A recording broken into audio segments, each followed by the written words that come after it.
Good morning.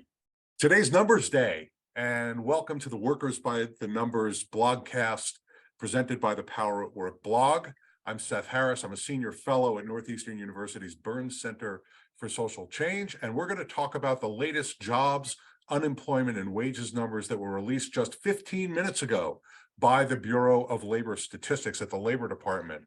Joining me in analyzing these numbers are two of the very best in the business, really expert labor economists who spend a lot of time digging through these numbers. First is my Northeastern University colleague, professor of public policy, urban affairs, and economics, and also the research director for the Dukakis Center at Northeastern University, Alicia Modestino. Good morning, Alicia. Good morning, Seth. It's my favorite day of the month. And also with us is senior researcher at the W.E. Upjohn Institute and a former White House senior economist, late of the University of Minnesota Economics Department, Aaron Sojourner. Good morning, Aaron. Thanks, Seth. Great to be here. Great to have you. So let's get right to it. Here are the headline numbers from BLS's January Employment Situation Report. The unemployment rate is 3.4%. The number of jobs created is an eye-popping, surprising 517,000. That is a huge increase from the last several months of job increases, and also a big jump from the average number for all of 2022. Wages increased 10 cents per hour. Average hourly earnings increased 10 cents. That's a 0.3% increase in wages, about what was expected and also about what we saw last month. We saw a very important story that hopefully we'll talk about is labor force participation, which is the percentage of people who are either working or actively looking for work increased, as did the percentage of people in the population who are working. Both very important numbers, and that's one of the things that makes the unemployment number going down surprising, because usually when labor force participation goes up, it makes it harder for the unemployment rate to go down. With respect to industries, a huge amount of job growth in the leisure and hospitality industry, 128,000, healthcare industry up 58,000, construction industry up 25,000, 30,000 for the retail industry, 23,000 for transportation.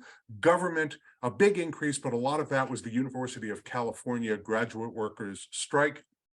And those strikers going back to work meant that the number of jobs created went up just because of the way we count strikers in our society.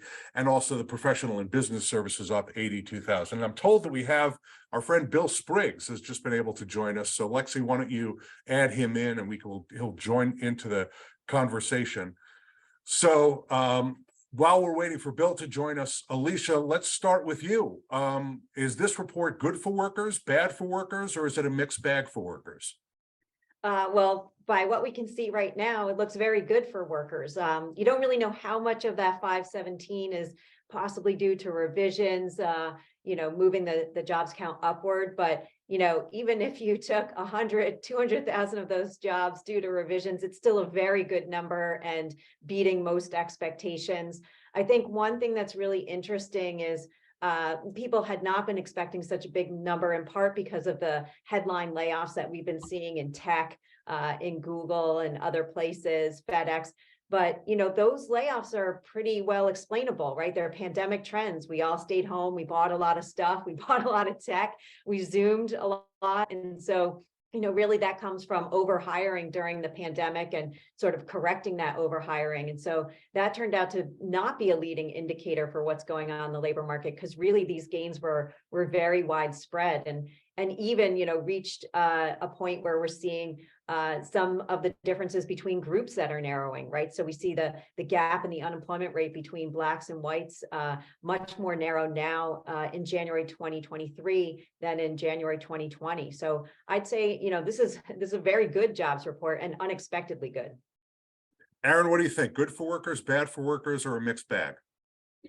Yeah, this is on its face very good for workers. It's a very strong report of job creation, new job earnings opportunities, people coming off the sidelines and finding jobs. There's a little bit of that. So Yeah, I mean, this number is, we've been seeing job growth declining and decelerating over the last 6 months, 8 months, and this number is way out of line. So I'm a little bit suspicious of it. And there were a lot of methodological adjustments put in. It's this month, a whole series of them actually, that are always done in January.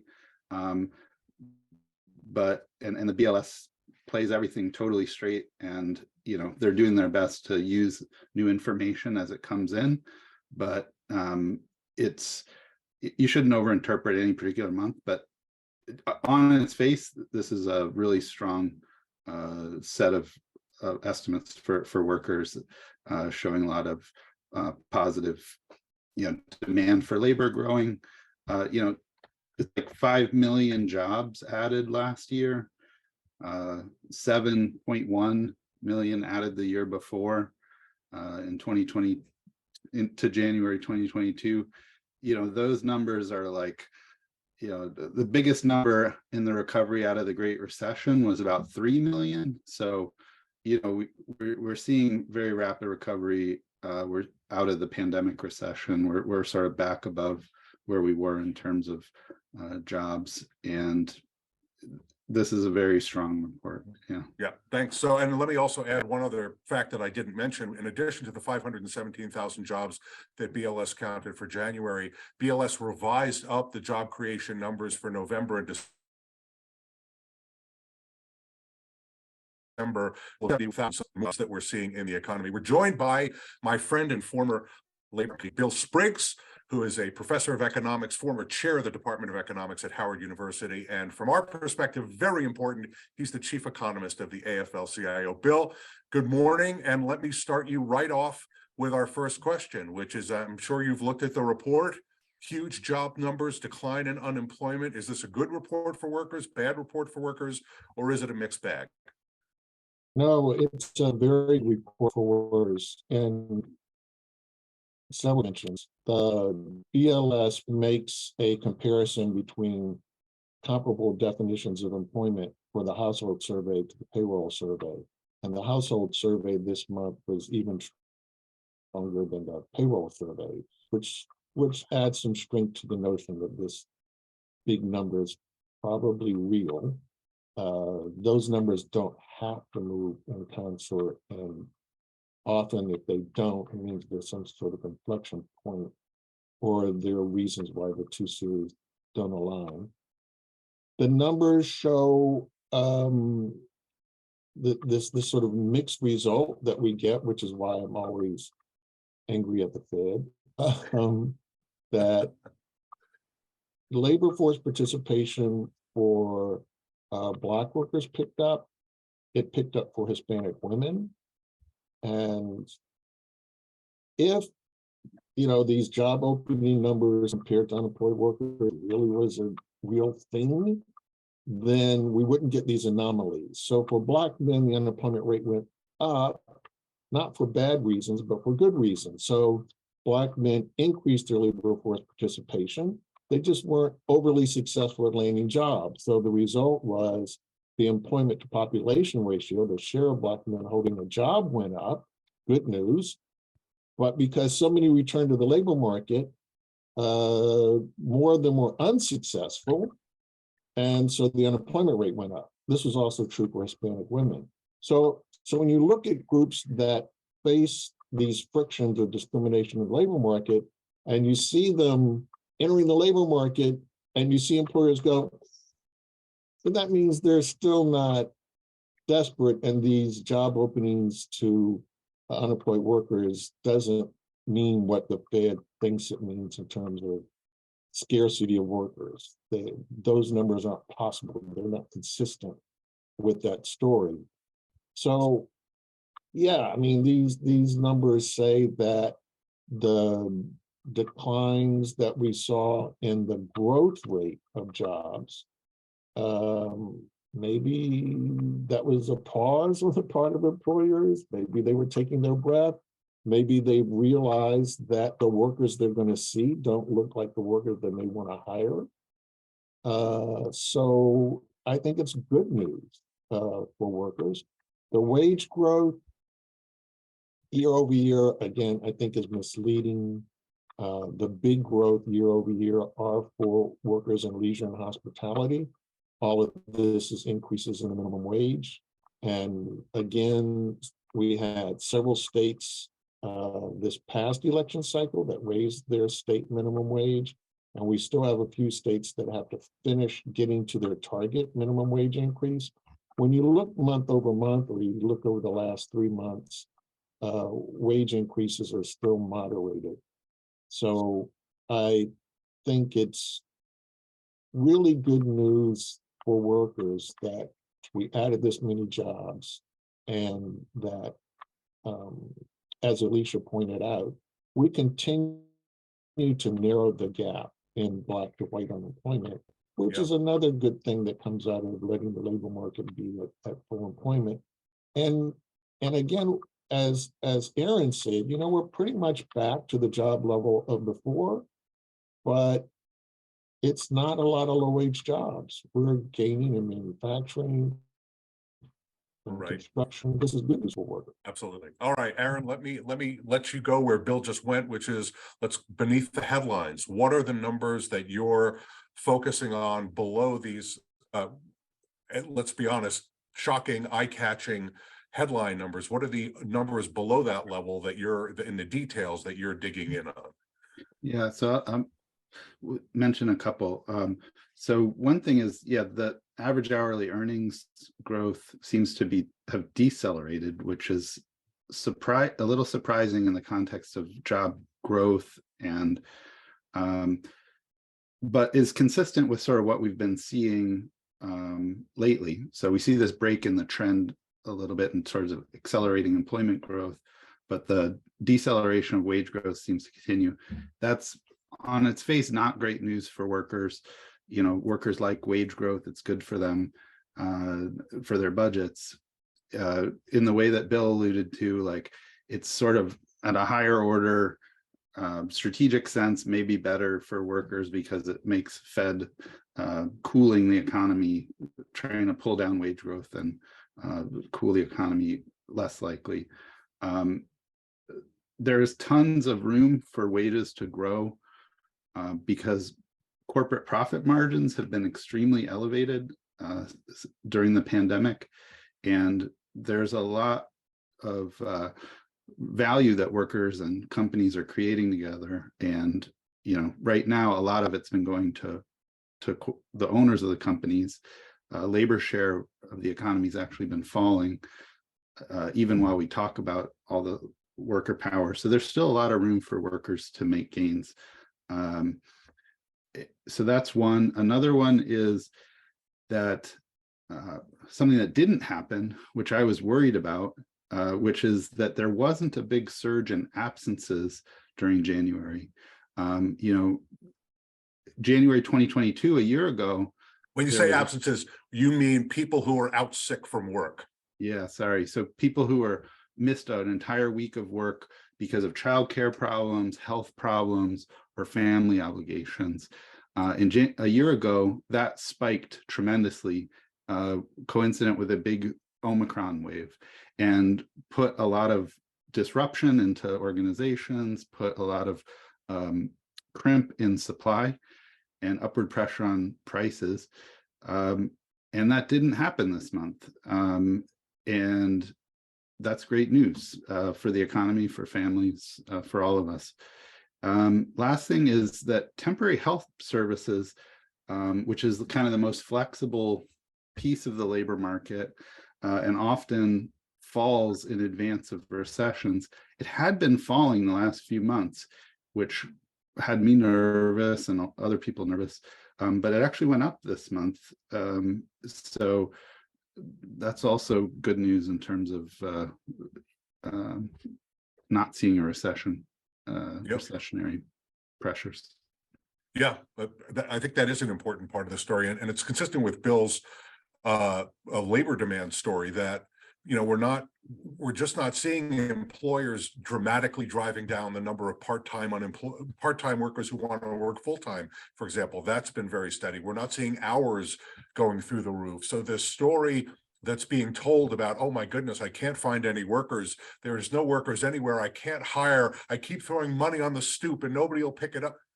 That story is just not consistent with what we're seeing in these data. These data are telling a very, very different story of a very healthy economy with opportunities for workers to get jobs, to move into good quality jobs. But it's just not a story about desperation in employer ranks to find additional workers. Alicia, what are you looking at below the high headline numbers? What are you seeing? And you play a huge role in workforce development. You work with a lot of state and local governments. How does this fit with what you're hearing from them about workforce training? Yeah, exactly. So some of the organizations that I work with, we've been having conversations as of late where they're asking, where are my clients? Where are the workers that I'm used to seeing come in the door for training? And my response to them has been working. They're able to get employment, and they're also able to move up into higher quality jobs. And so there's a mindset in workforce development about, can we go and meet those workers where they are right now to provide them with the supports that they need to stay in those jobs long term, right? I think there's still a little bit of a concern, that once we do see some softening in the labor market, those are the workers who are last in and first out. And so how can you provide some supports for those individuals to be able to maintain their jobs, maintain some progression in terms of wage growth? I think, what Aaron was saying in terms of the temp help numbers staying strong or even reversing from the recent declines is good, but we did see part-time for economic reasons rising, right? So it looks like employers are being a little bit thoughtful, if you will, or hesitant about, taking on new workers full-time, making the full-time commitment compared to where they were a few months ago. So I do know another thing that's been increasing has been who's coming into the office. So I think we're about back to 50% office occupancy in large cities. And a lot of what is driving that, people are speculating, is people concerned about, am I going to be laid off, or how do I make sure that I keep my career going? I better be in the office showing my face. I think one thing that I agree with Aaron on too is just that it's really nice to see a decoupling of COVID surging and illnesses from the labor market. So I've been charting since the beginning of this surges in COVID with drops in female labor force participation. And it was moving one for one. Every time we saw a wave, we saw women have to exit the labor market because they were taking care of their families, they were taking care of children, there was no daycare available. And we're seeing that decoupling, which is nice. It's a return to a normalcy of what happens when people get sick. So it's nice to see that happening. And then, the last thing on job quality that we can talk a little bit more about later even is just, how do we preserve the gains that we've seen for workers? But I'll stop there now and let Bill weigh in on maybe what he sees under the numbers. Yeah, Bill. So let me ask you a question first, Alicia, and I want to get Bill on this, but this issue of how do we sustain the growth, the benefits that workers have derived from these very, very, very tight labor markets. Before we turned the cameras on, you and I were talking about the number of people quitting their jobs every month. 4 million American workers are quitting their jobs every month, and that's been true for at least a year and a half, perhaps longer. So we have very large numbers of workers who are moving out of low quality, low wage jobs into higher quality, higher wage jobs. And that's part of the reason why we're seeing wages increase in the economy. Individual workers don't have the power to bargain and raise their wages. If they have a union, they have a shot at it. Unions have been doing very well in these tight labor markets with their collective bargaining. But with all of that churn, and sort of you and I were talking about whether or not we've sort of reached a steady state of churning in the economy, what does that mean for workers who need to acquire new skills, need to acquire new opportunities, and want to continue moving up the career ladder? Yeah, churn's a healthy thing for a labor economy, a labor market, and for workers, right? So being able to move from one job to another is often how you do acquire new skills. It's how you move up, right? It's how you negotiate a higher wage. It's how you seek a better opportunity, a more stable work environment. So a healthy amount of churn is great. And you're right, like we're seeing, the amount of churn leveling off. So like, job leavers is now steadying around 2.7% or something like that. But that's historically very high. And that is providing some worker power for those workers who are not in a union, right? So we're seeing workers strike, particularly in education, right? Teachers are pretty burnt out. They're asking for the wage increases they need after having gone through several years of, being on the front lines in education. But across the rest of the economy, we don't have organizations that can bargain on behalf of workers, and we have seen those jobs particularly increasing in terms of wage increases. Scheduling is another big job quality issue in those kind of hospitality types of jobs. And you can even see it, when you are out and about in terms of, what are the hours where places are open. They're giving time off for their workers during holidays, or they're making sure that they have stable schedules, and instead of this sort of flexible scheduling that we used to have before the pandemic. So that has all really contributed, you're exactly right, to improving the job quality and letting workers get into that better position that they could be in. Yeah, Bill, so we use the magic words, worker power. You spend a lot of your time over at the AFL-CIO talking with the senior leadership there about worker power and what these numbers mean for workers and worker power and unions in particular. So I want to give you the open-ended question about what did you see below the headlines? What other numbers? You talked about some of the numbers that you focused on below the headlines that are important stories, but what do you think these numbers mean for worker power in our country?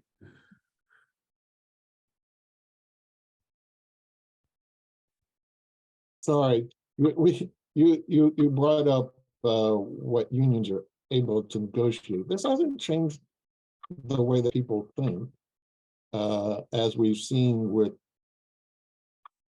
the need for workers to still strike. I mean, it's not like employers are rolling over and saying, oh, this is a really tough labor market, which is another one of those indications that employers don't think that this is so tight that they continue to bargain really hard. And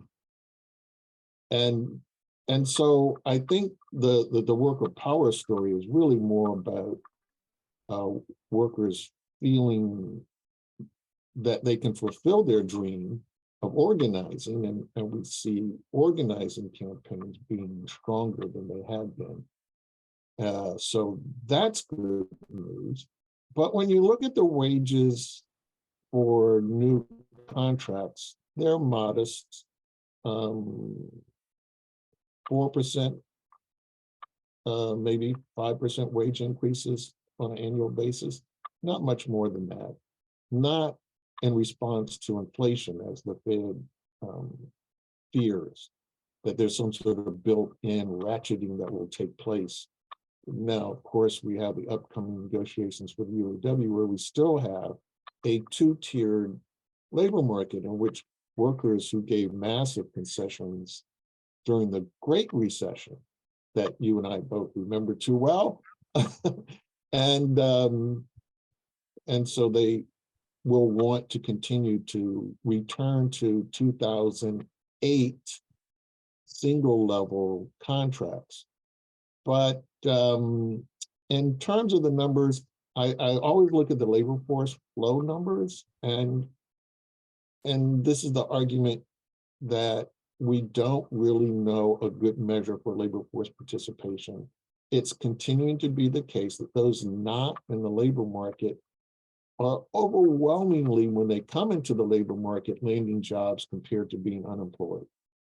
And so, it stretches credulity to say, so you just landed a job out of nothing. You weren't really paying attention. You weren't really looking for anything.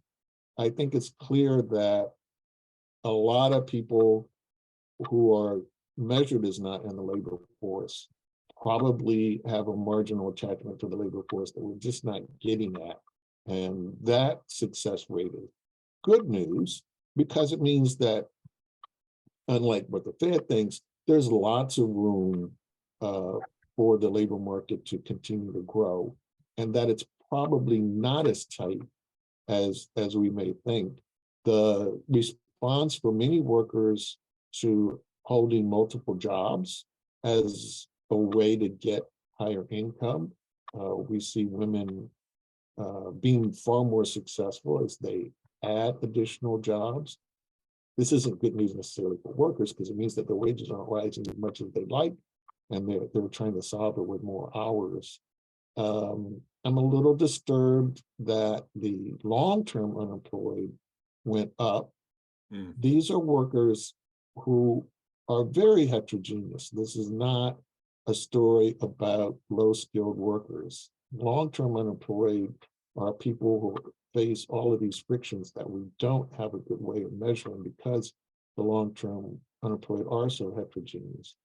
But them going up means that they're still having a hard time with employers. And again, this is not a sign of employers starved for workers. Often these are older workers. I mean, one clump of the long-term unemployed tend to be workers in their 50s or 40s. And the fact that employers don't want seasoned employees, and they feel that they can continue to say, I don't want you, you've been out too long, is another sign that they're not as desperate as they claim in the headlines. Yeah.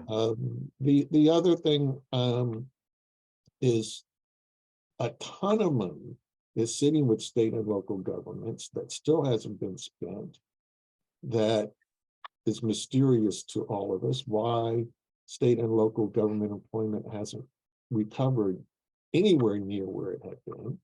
But we're finally seeing in this report a pickup in state and local government employment, which is a good thing. And, you know, part of it is, as I've talked to folks, is that so many of the states went to contracting this work. And so they're not showing up as public employees, they're showing up in the private sector. That isn't necessarily good. And we know that they can't be going to the private sector for teachers, that the failure to return to previous levels for local public education is still disturbing. And as Alicia was saying, with this money, the point was to reassure them and to give them the room to raise wages for teachers so that they could recruit them. And this hesitancy on the part of state and local governments to use their surpluses to address this has been a big concern. Yeah, and not just their surpluses from their own tax revenues, but the federal government shoveled billions and billions and billions and billions of dollars to state and local governments from the American Rescue Plan. And some of that money is still sitting in state and local coffers and is not yet being spent. And some of it could very well be spent on some of the workforce development that Alicia was talking about. Okay, we have two. I'm sorry, go ahead, Alicia, but quickly, because we're running short on time. Go ahead. Oh, sure. I was just going to jump in really quick and say, yeah, that unspent money, you know, some of it is sitting and waiting to be implemented. So it's been farmed out to where it needs to go. So we might see some benefits from that coming down the pike. But, you know, in particular in the childcare industry, where some states have been looking to use that money wisely to increase wages in the childcare industry, which would benefit all of us. There's been this real hesitancy to say, well, you know, we don't know what the long-term viability is of raising wages in that sector. And that's really, I think, been holding back improvements in these key areas. Right. I think that's absolutely right. So I wanted to ask all of you Where do you think we're headed next? But I think folks are going to have to tune in next month when we have this same conversation, perhaps with this same panel. I certainly hope so. But we have to bring it to a close, right? As always happens on these podcasts, the panelists are so smart and have so much to say. We run out of time. So we ran out of time again, but hopefully we'll be able to get all of you back on here to talk about not just labor markets, but some of the other issues that you're engaged in. So I want to thank today's guests, Alicia Modestino, Aaron Sojourner, Bill Spriggs, for their remarkable expertise and the contributions that they made to this conversation. I want to thank Lexi Anderson, who did double duty as producer and technical producer today. She's also running our social media. She does everything for us. And I want to thank all of you for tuning in. While you are here on the Power at Work blog, subscribe, hit the subscribe button, and we will be able to keep you informed of great events like this one and other content that we're producing on the Power at Work blog. Also, if you subscribe, we will send you the weekly download, which is a collection of a couple of dozen articles that we found about worker power, workers, and unions that we think that you should see. We're distributing the next issue number 2 of the weekly download today. So for those of you who subscribed, you're going to get it. Watch your inbox. But if you haven't subscribed yet, get the weekly download by subscribing here on the Power at Work blog. Thank you so much again to our guests, to our viewers. Really enjoyed seeing all of you. We'll talk again soon. Thank you. Thanks. Happy Jobs Day. Thanks, guys.